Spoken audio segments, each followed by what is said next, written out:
In this video, we will add a score counter and polish up the game. First, add a score variable. Tap on Variables and make a variable called Score. Whenever the game starts, we want the score to be set to 0, so just set score to 0 whenever the play button is clicked. If the weapon hits the bomb, then we want to add a point, but if the bomb touches the player or touches the ground, and the score is more than 0, then you want to lose a point. So in the bomb code, it's checking over here if it touches the ground or touches the player. So that's when we want to subtract the point. But we only want to subtract the point if the score is greater than 0. So you can use an if statement to check if the score is greater than 0. Using the greater than statement.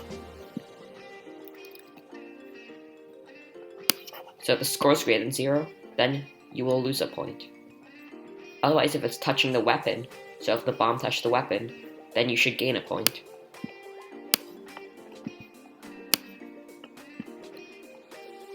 Now when you test the game, you can see whenever the player shoots the bomb, you get a point.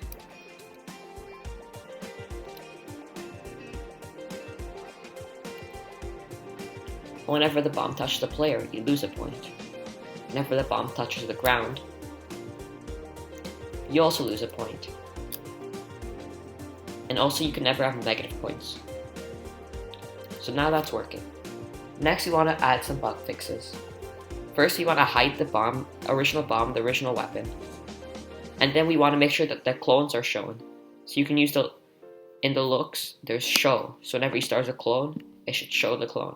Same for the bomb. Whenever you start as a clone, it should be shown. Also, you want to hide the timer because you don't really need to see this. So under sensing, just untick the timer. Now it's hidden. And you can drag the score variable to the top. Lastly, we want to make sure that the bullets delete when they touch the bomb, because right now they just go right through it. If you go into the weapon code, under here, you want to make sure that if it's touching the bomb, it gets deleted. You can use an if statement and check if it's touching the bomb. And then if it is, you want to delete the clone.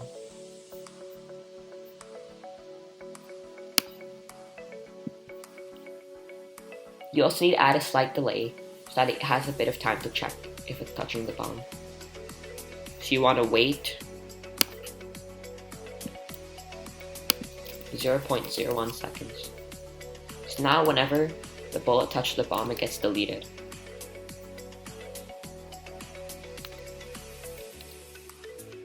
Make sure to share your projects with us at stemsforfuture2@gmail.com. If you're up for a challenge, then continue watching the video.